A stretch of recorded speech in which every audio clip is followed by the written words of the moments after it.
आज जो हमारी गेस्ट हैं उनको सब वंडर गर्ल ऑफ इंडिया के नाम से जानते हैं। Please give an energetic and warm welcome to Janvi.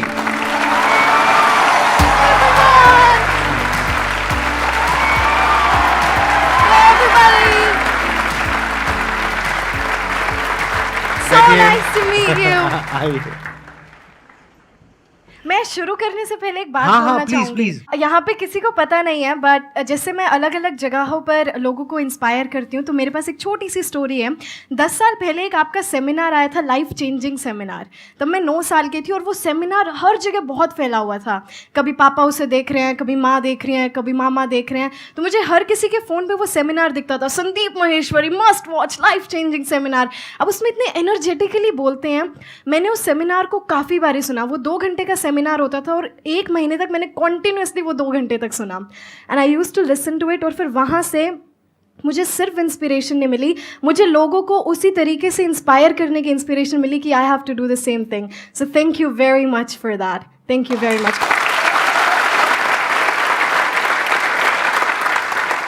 आपके आई थिंक कई तरह के एक्सेंट है ना, मैंने देखा आपका एक वीडियो में देखा था मैंने कि आप यूएस एक्सेंट में भी बोल लेते हो, यूके में भी बोल लेते हो, और कौन कौन से एक्सेंट? ब्रिटिश, अमेरिकन, आरपी, पोश, ऑस्ट्रेलियन, स्कॉटिश, कैनेडियन, नॉर्फॉक। अभी कौन सा चल रहा है? अभी के लिए कोई सा नहीं, अभी ये न्यूट्रल है। अभी नॉर्मल है। हाँ। अब आप मोटिवेशनल स्पीचेस भी दे रही हैं जी, लोगों को इंग्लिश भी सिखा रही हैं। आपका यूट्यूब चैनल भी है जहाँ पे अराउंड 1 मिलियन 1 मिलियन सब्सक्राइबर्स हैं। It's nothing compared to you. That's absolutely fine. अभी आपकी एज भी नथिंग कंपेयर्ड टू मी है। तो अब मैं ये जानना चाहूंगा कि ये इसकी शुरुआत कहाँ से हुई, यानी आपके अंदर एक थॉट कहाँ से आया कि मेरे को इंग्लिश बोलना सीखना है? ये एक्चुअली थॉट पहले मुझे नहीं आया था, मेरे पापा को आया था। पापा जो पापा भी यहाँ पर है? जी, मेरे पापा वो बैठे हुए नमस्कार जी। उन्हें ऐसा लगता था उस टाइम पे, आई वॉज बोर्न इन 2003। तो जब आप इंग्लिश बोलते हैं, खासकर हमारी कंट्री में, अब तो ऐसा नहीं है, पहले आपको एक अलग से एज मिलती थी कि अच्छा इंग्लिश बोलता है, यू मस्ट बी इंटेलिजेंट, उस तरीके की एज मिलती थी। तो वहाँ से फिर पापा को लगा अपने बच्चों को इंग्लिश सिखानी है। अब घर में सब हरियाणवी बोलते हैं, कोई बोलने वाला था नहीं। तो पापा को जितनी थोड़ी बहुत आती थी, घर पे चीज़ें होती थी, गांव वाले घर में जो चीज़ें होती हैं, हल्दी, नमक, चिमटा, फूकनी, ऐसी ऐसी जो चीज़ें होती हैं गांव में, तो वो सभी मुझे इंग्लिश में बताने लगे वो। पर इंग्लिश में वो फ्लुएंसी नहीं आई, क्योंकि फ्लुएंसी आसपास किसी में थी नहीं। तो उस इंग्लिश की फ्लुएंसी लाने के लिए मेरे को पापा रेड फोर्ट और इंडिया गेट लेके जाते थे संडे को। हर संडे मैं और पापा हरियाणा से निकलते थे, we used to come to Delhi. तो वहाँ पे वो फॉरेनर्स होते थे, तो मैं उनसे बात करती थी कि excuse me, can I please have 30 seconds of yours. तो वो मुझसे बात करते थे, तब उनका एक्सेंट सुनती थी मैं कि इनका एक्सेंट बड़ी अलग चीज़ है। वो एक क्यूरियोसिटी आई कि पापा ये ऐसे क्यों बोलते हैं, ये अपना टी क्यों खा गया यहाँ पे, ये आर को ऐसे अपना why is rolling his tongue, ऐसा क्यों है? तो पापा से जैसा अपना हरियाणवी डायलेक्ट है, ये उनका डायलेक्ट है। हालांकि वो एक्सेंट था, पर उस टाइम यही लगता था ये उनका डायलेक्ट है। फिर उसके बाद हमने BBC देखनी शुरू करी। तो मैं BBC से एक्सेंट का पता लगेगा कैसे बोलते हैं, तो मैंने प्रैक्टिस करी। तो BBC न्यूज़ और CNN न्यूज़ दोनों मैं इकट्ठी सुनती थी, एक पे ब्रिटिश एक्सेंट, एक पे American accent. Then I used to mimic the whole news, जो उनका एक्सेंट होता था। तो वहाँ से लगा अब इसमें फ्लुएंसी चाहिए, इसमें भी मास्टरी चाहिए। फिर उस मास्टरी के लिए I used to watch YouTube videos, I used to read phonetic transcription of different accents, and that's how I learn 9 different accents today. क्या बात है। तो अब आप लोगों के माइंड में कुछ क्वेश्चंस आ रहे होंगे इनसे रिलेटेड, जो भी आप लोगों के माइंड में आ रहे हैं आप पूछ सकते हैं। जानवी मैम, पहले क्वेश्चन आपसे है कि मतलब अभी जो मैं तैयारी कर रहा हूँ, नीट का तैयारी कर रहा हूँ, तो इंग्लिश सीखने के लिए उतना टाइम नहीं मिलता है कि मतलब पढ़ाई छोड़ के अगर मैं इस चीज़ पे ध्यान दूँ उतना, तो उस पढ़ाई पे फिर मेरा वो चला जाता है, मतलब कम आने लगता है मार्क्स वगैरह वगैरह। तो ये कॉन्फिडेंस लाने के लिए कि जैसे आगे अगर नीट अगर पास हुआ तो फिर MBBS की सीट में, एंड वहाँ तो इंग्लिश काफ़ी सारा नेसेसरी है, तो उस चीज़ को कैसे मतलब बिल्डअप करूँ कि मैं हाँ मुझे अब आ गया कि मैं अब जाके वहाँ पे जाके ये नहीं होगा, हेजिटेशन मुझे नहीं होगी बोलने के लिए। तो इस चीज़ को मैं कैसे बिल्डअप करूँ? सबसे पहले तो इंग्लिश के लिए आपको अलग से टाइम निकालने की कोई ज़रूरत नहीं है, because English is a language. So please let's start treating it like a language instead of treating it like a subject. First of all let's remember this. दूसरी बात, ये जो हेजिटेशन आती है ना आपके अंदर, ये इसलिए आती है क्योंकि हमने इंग्लिश को एक बहुत बड़ी चीज़ बना देते हैं हम कि अरे इसको इंग्लिश आती है, इंटेलिजेंट होगा, तो हमें इसलिए लगता है कि वहाँ पे हेजिटेशन है। तो no, English is just a language. एक लैंग्वेज को सीखने के लिए आप सबसे पहले क्या करते हैं? आपने हिंदी को सीखने के लिए क्या किया? अब यहाँ पर सारे बोलेंगे कि ये तो हमारे एनवायरनमेंट में था।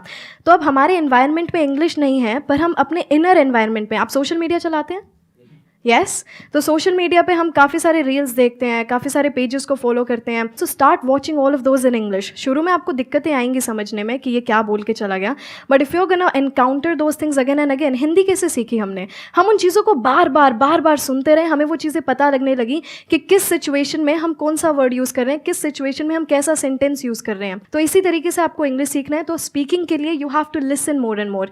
सो जब आप बोल रहे हैं सोने से पहले गिव योर सेल्फ 10 मिनट्स और आप पूरे दिन का एक रिकैप लीजिए. Okay, I woke up at this time, then I did this, I took a bath, I had my breakfast. तो ये छोटी छोटी चीज़ें. So start with small sentences first, then big paragraphs. तो एक हल्की सी हैबिट की, जब भी आप कुछ देख रहे हैं सोशल मीडिया पे, start watching that in English. आप न्यूज़पेपर पढ़ रहे हैं, रीड दैट इन इंग्लिश. शुरू के 15 to 20 डेज आपको लगेगा कि क्या हो गया, फिर वो बार बार वर्ड्स रिपीट होते जाएंगे, आपके दिमाग में वो अपने आप बैठते जाएंगे. So you don't have to pressurise yourself too much about English because it's just a language. और आप जितना इसके साथ एनकाउंटर करते रहेंगे, जितना अपने आप को इसमें इमर्स करते रहेंगे, उतनी आती जाएगी. That's it. मेरा क्वेश्चन है, जैसे कि उस वॉल पे एक कोट है, don't think outside the box, think like there is no box. तो हम उस जो हमने पहले से सोच रखा है कि बॉक्स है, तो उस बॉक्स को हम कैसे डिस्ट्रॉय करें? ये आप बॉक्स, कौन सी थॉट्स हैं ये जो आपके बॉक्स में मतलब जैसे हम सोचते हैं ना कि नहीं, ये हमारी लिमिटेशंस हैं, हमें इतना करना चाहिए, इतना नहीं करना चाहिए, ये करना चाहिए, क्या सही है क्या गलत है. देखिए, आप बिना लिमिटेशंस के करेंगे तो क्या पता आप क्या कर जाएं, negatively and positively both. Limitations हैं कि आप इससे बाहर नहीं सोच सकते. सोचने की कोई दरिया नहीं होता कि ठीक है आपको सिर्फ यहाँ तक सोचना है. बट हाँ, आपको अंदर ये सेल्फ कॉन्फिडेंस भी होना चाहिए कि मैं इतना सोच रहा हूँ तो मैं ये काम कर भी सकता हूँ. मेरे पास वो सेल्फ कॉन्फिडेंस है, मेरे पास उतनी नॉलेज है, या फिर मैं उतनी नॉलेज बिल्ड कर सकती हूँ कि मैं जितना सोच रही हूँ ये काम मैं कर सकती हूँ या नहीं. सो बॉक्स जैसा कुछ नहीं होता. Think outside the box. There is no box. You know, आपकी थॉट्स की कोई लिमिट नहीं है, और आपकी जो आपका सक्सेस है उसकी भी कोई लिमिट नहीं है. बट वन थिंग, हमारे अंदर कॉन्फिडेंस की जगह ओवर कॉन्फिडेंस आ जाता है. इतना बड़ा सोच लिया, कर तो लेंगी, हमारी पूरी ज़िंदगी उस सोचने में निकल जाती है. वही मैं कहती हूँ जो मैंने अभी आपको भी बताया था कि हम अपने फ्यूचर के बारे में सोचते हुए हम अपने प्रेजेंट को एस्केप कर देते हैं. तो आप सोचिए, आप सोचने में इतना टाइम लगाएंगे ही नहीं जब आप अपने प्रेजेंट में काम कर रहे होंगे. तो आप जितना काम करेंगे आपको फ्यूचर के बारे में उतना ही कम सोचने को मिलेगा, क्योंकि इतना वक्त होगा ही नहीं. जब आप किसी चीज़ में अपने आप को इमर्स कर लेते हैं, आपके पास वो समय नहीं होगा कि आप उस चीज़ के बारे में इतना सोचें. तो देयर इज़ नो बॉक्स. आपके दिमाग में ये कभी आएगा भी नहीं, oh there is a box. No, there is no box. You just have to do your work and your everything's gonna be great, everything's gonna be perfect. Thank you. देखना, ध्यान से समझना, ये जो लिमिटेशंस हैं या ये जो बॉक्स है, ये बॉक्स क्या है, पहले तो इसको अच्छे से समझ लो. जो भी आपकी नॉलेज का दायरा है और आपके एक्सपीरियंस का दायरा है, वो आपका बॉक्स है. उसके बाहर आप चाहें भी तो नहीं सोच सकते, because thought can not operate outside of knowledge and experience. जो नॉलेज और जो एक्सपीरियंस आपके माइंड में फीडेड है, या जो आपके घर वाले, आपके आसपास वाले आपको बोल रहे हैं कि ये हो सकता है या नहीं हो सकता, दोनों ही बातें कहां से आ रही है? मेरे माइंड से आ रहा है कि हो सकता है, माइंड नहीं में हो सकता. कहां से आ रहा है? माइंड मतलब ब्रेन. थॉट क्या होता है? थॉट कैसे काम करता है? Thought works on knowledge and experience. तो जिस तरह का नॉलेज और एक्सपीरियंस आपके पेरेंट्स को है, आपके आसपास वालों को है और आपको है, उसके बियॉन्ड आप चाहो भी तो नहीं सोच सकते. कोई ऐसी कंट्री के बारे में आप सोच सकते हो जिसके बारे में ना आपने पढ़ा हो ना वहां पर गए हो? No sir. Our mind operates within the confines of knowledge and experience. तो क्या करना चाहिए? इसका मतलब क्या है कि हमेशा अपने दिमाग को खुला रखो. बड़े क्लियरली बोलना है कि ये मुझे पता है या नहीं पता है. तो जो हो सकता है और नहीं हो सकता है, that is on the basis of कि आपको क्या पता है क्या नहीं पता है. तो अगर मैं अपने पता है कि दायरे को बढ़ा लूं, तो जो हो सकता है उसका भी दायरा बढ़ जाएगा. जैसे आज मेरे लिए जो पॉसिबिलिटीज है, या जहां तक मेरा माइंड सोच सकता है, क्या आपका सोच सकता है? नहीं. आप कह रहे हो नहीं, क्यों? वजह बताओ क्यों? नॉलेज. बट नॉलेज कौन सी नॉलेज? बुक्स में जो नॉलेज होती है, स्कूल कॉलेज में होती है, वो knowledge? Practical knowledge. Number 1 is practical knowledge and experience. Number 2, exposure to the international world. तो you don't have any idea कि मेरी थॉट प्रोसेस कहां पे अलाइंड है. फॉर एग्जाम्पल, आप अपने घर में जाकर के बोलते हो, बड़ा सिंपल सा एग्जाम्पल है कि मैं एक बिजनेस करना चाहती हूं अपने बेस पे, और मैं इसको 10-20 हजार रुपए से शुरू करूंगी और मैं महीने का 10 करोड़ कमाऊंगी. क्या होगा? देखो, आपको खुद को हंसी आ रही है, घर वाले तो पता नहीं क्या करेंगे.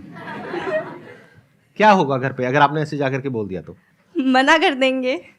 क्यों मना करेंगे?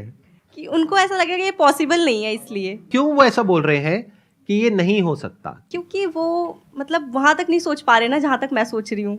आप भी कहाँ सोच पा रहे हो? ये तो मैं सोच पा रहा हूँ, आप भी कहाँ सोच पा रहे हो? एक मिनट रुको।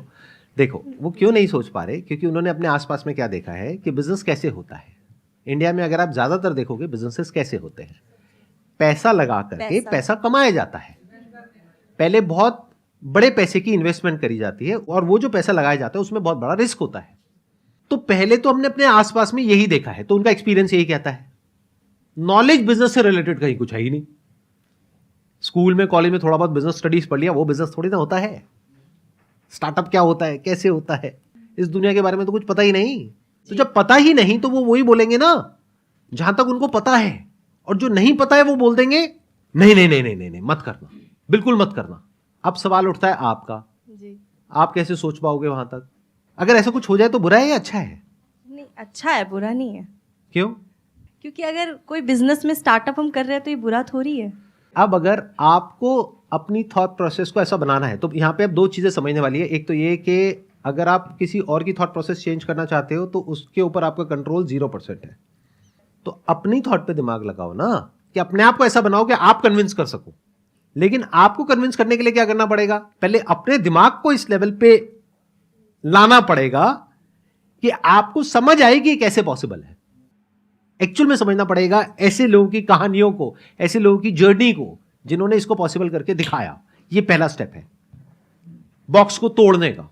मैं ये काफ़ी बारी नोटिस करती हूँ कि हम जो हैं, जितना भी हम आगे अपने करियर में जो भी करते हैं, हम लोगों को देख कर करते हैं। फॉर एग्जांपल हमारे आसपास वाले क्या कर रहे हैं, किसी ने नॉन मेडिकल फील्ड लिया है तो चलो हम भी लेते हैं, इसमें करियर बना लेंगे। हमारे खुद का कोई रिसर्च नहीं होता किसी भी चीज़ को लेकर। हम लोगों की बात सुनते रहते हैं। हमारे मम्मी पापा ने कहा ये वाला एग्ज़ाम कर लो, 2 साल की मेहनत है, हो जाएगा। तो हम काफ़ी बारी जो है ना सिर्फ दूसरों की बात सुन के हम करते हैं, या फिर हमने जो भी आज तक सुना है, क्योंकि आपके पास जो नॉलेज है वो आपके टीचर्स ने आपको बोला, आपके पेरेंट्स ने बोला, सोसाइटी ने जो बातें बोली, हम उनको फॉलो करते रहते हैं। हमारी खुद की रिसर्च कहीं पर नहीं होती। अब मुझे कब क्या पता था कि मैं 6-7 साल की थी कि कुछ एक्सेंट नाम की भी कोई चीज़ होती है, but I had a curiosity कि ऐसा कुछ करना है। तो मैंने खुद की रिसर्च करी, इसकी क्लासेस कहाँ से मिलेंगी, इंडिया में कोई नहीं सिखाता तो इसका ऑनलाइन कहाँ से मिलेगा। So have your own research, build your own ideas, books पढ़िए ज़्यादा से ज़्यादा। अब थोड़ा सा बाहर निकलेंगे ना, लोगों से बात करेंगे, आपको पता लगेगा। हम एक ही चीज़ में खुश होते रहते हैं। एक कोट काफ़ी चलती है आजकल सोशल मीडिया पे, you can't build a kingdom with someone who still craves attention from the village. तो आप वहाँ पर सोचते रहेंगे, आप वहाँ की लेवल की बातें कभी नहीं सोचेंगे। तो आप बाहर निकलिए, लोगों की बातें सुनिए, बुक्स पढ़िए अलग अलग। तो इस दिमाग को है ना खोलिए, सिर्फ एक फील्ड पे नहीं रहना है हमें, अलग अलग फील्ड्स को भी एक्सप्लोर कीजिए। अब काफ़ी सारे लोग ये भी बोलेंगे इतना टाइम नहीं है हमारे पास, बड़े एग्जाम्स की तैयारी कर रहे हैं हम। आई गेट इट, पर जो डेली लाइफ की जो बातें होती हैं, that research, so make build your own ideas. आप अपने आप सोचना शुरू कर देंगे क्या हो रहा है। ऑब्वियसली आप किसी और के थॉट प्रोसेस को नहीं बदल सकते, पर अपने आप के थॉट प्रोसेस को आप इवॉल्व कर सकते हैं धीरे धीरे। Thank you everyone. Thank you so much. Thank you. Thank you ji. Thank you very much. Thank you so much.